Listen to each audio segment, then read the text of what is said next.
Herkese merhaba. Yeni fragman analiz videosuna hoş geldiniz.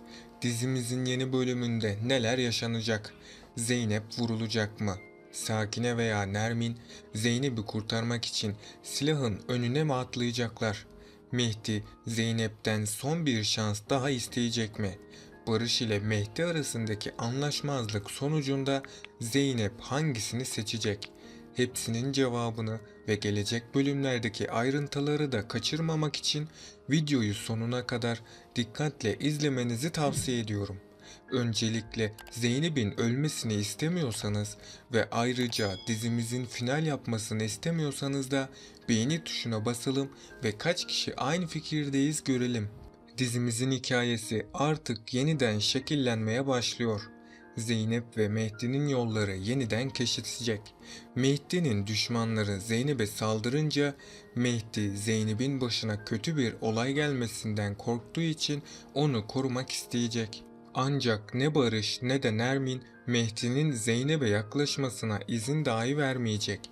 Mehdi, Cengiz'in tehlikeli işlerinin içine girdikçe olayların onun anlattığı gibi olmadığını anlayacak. Ama artık geri dönüşü olmayan bir yola girmiştir. Gün geçtikçe Mehdi'nin işleri çok zor bir hal alacak. Özlem'in ise Barış'la konuşması Barış'ı oldukça etkilemiş gözüküyor. Bu yüzden Zeynep ile Barış'ın aralarının bozulmasına sebep olacak. Diğer yanda ise Benal Mehdi'den ümidini kesecek. Cemile elinden geldiğince ona moral vermek istese de Benal'in dayanma gücü kalmayacak. Mehdi ve Benal'in evlilikleri asla gerçeğe dönüşmeyecek. Mehdi ise küçük kızı Müjgan için bu evliliğe katlanmaya devam edecek. Nuh ise Mehdi'nin gittiği yolun sağlıklı olmadığının farkında. Bunu Cemile'ye anlatmaya çalışsa da Cemile Mehdi'den başka bir şey düşünmüyor. Böyle devam ederse Cemile ve Nuh arasındaki anlaşmazlık giderek büyüyecek. Önümüzdeki bölümde Cemile, Nuh ve Mehdi arasında bir seçim yapmak durumunda kalabilir. Özellikle Mehdi'nin büyük değişimine şahit olacağız. Dizimizde İbrahim Çelikkol hayranları Mehdi'yi görmek istedikleri şekilde buldu. Mehdi sadece tarz değil, yaşantı ve çevre olarak da artık bambaşka bir boyutta. Mehdi'nin davasında sonra yeni bir başlangıç yapan Zeynep'le Barış birbirlerine daha da fazla zaman ayıracak. Barış'ın Zeynep için korkuları devam ederken Zeynep artık istemediği şeylere dur demeyi öğrenecek. Özellikle Sakine'nin saçma sapan tavırlarına ilk kez sesini yükselten Zeynep'in bu halleri biz izleyicilerin oldukça hoşuna gitti. Ailesini bir arada tutmaya çalışan Mehdi Zeynep'i aklından çıkartamayacak. Artık çok daha tehlikeli işlere bulaşan Mehdi'nin bu halleri Cemile'yi de korkutacak. Peki sizce Zeynep hayatına kiminle devam etmeli? Mehdi ile mi yoksa Barış ile mi? Aşağıda yorumlarınızı bekliyorum. Bakalım siz bu konuda ne düşünüyorsunuz? Önümüzdeki bölümde Mehdi tehlikeli bir mafya olarak düşmanlarına gözdağı vermeye devam edecek. Bu şekilde yani tarz değişikliğiyle sivil hayatına geri dönmesi dizimizde büyük sürprizlerin yaşanmasına sebebiyet verecek. Özellikle de Mehdi, Zeynep ve Barış arasında da büyük gelişmelere şahit olacağız. Mehdi geçmişte Zeynep'e çok haksızlık yaptığının artık farkında. Ama Mehdi'nin değişmiş olduğunu hep birlikte göreceğiz. Çünkü küçük bebeği Müjgan'ın babasız kalması ve hapishanede geçirdiği zor zamanların ardından Mehdi'nin düşüncelerinde değişimler meydana geldi. Zeynep de kısa sürede Mehdi'nin değiştiğini fark edecek ve çevresindeki insanları bu duruma ikna etmeye çalışacak. Mehdi'nin Zeynep'e olan tavırları da değişecek. Yaptığı hataların farkında olan Mehdi bunu kısa sürede Zeynep'e ispatlayacak. Ama silah ile Zeynep'i vuran adam yüzünden Mehdi ile Zeynep'in arası yeniden bozulmuş olacak. Çünkü Zeynep, Mehdi'nin düşmanlarının kendisine zarar vermek istediğini düşünecek. Fakat Barış ise Zeynep'in Mehdi ile yan yana gelmesinden ötürü kendisine hakim olamayacak. Barış kısa süre içerisinde farklı bir kişi olarak karşımıza çıkacak.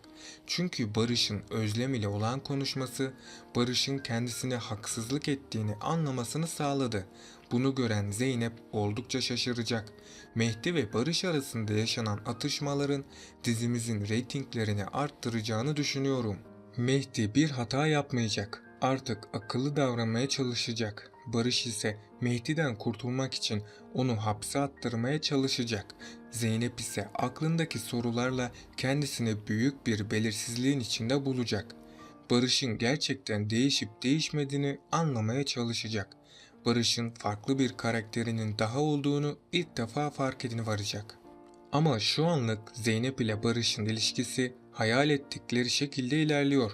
Ama Zeynep annelerinin kavga ederken arada kalan taraf olmaktan oldukça rahatsız durumda ve bu rahatsızlık Barış ile olan ilişkisini de olumsuz olarak etkilemekte.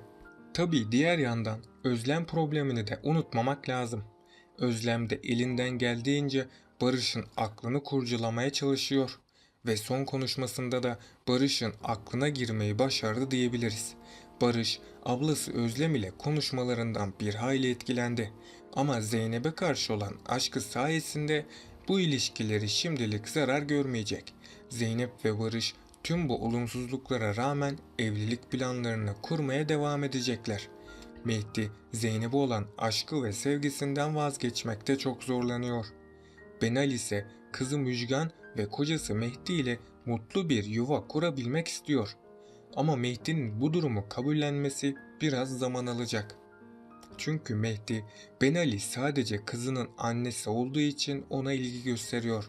Cengiz Baba'nın Mehdi'ye verdiği sorumluluk çok ağır ve aynı zamanda da çok tehlikeli. Fakat Mehdi bu işin üstesinden gelmesi gerektiğini çok iyi biliyor ve elinden gelenin en iyisini yapmak için çok çaba sarf edecek. Mehdi, Nuh'un şoförlüğünü bırakıp yanında çalışmasını istedi ama Nuh bu teklifi reddetti ve kendi işini açasaya kadar şu anki işinden ayrılmak istemediğini de söyledi. Ancak Mehdi, Nuh'un Barış'ın yanında çalıştığını çok geçmeden öğrenecek ve öğrendiği zaman da aralarında kavga çıkacak. Bu kavga esnasında Cemile her zamanki gibi Mehdi'nin yanında duracak. Son sahnede ise Zeynep Nermin annesiyle evlerine girecekleri sırada Sakine geldi. Hemen arkasından Zeynep'i trafikte sıkıştıran motosikletli adamla geldi ve Zeynep'i silahı çekip onu vurdu. Ben bu sahnede Zeynep'in vurulduğunu düşünmüyorum. Çünkü tam da o sırada Zeynep'i korumak için Sakine annesi Zeynep'in önüne atlayacak.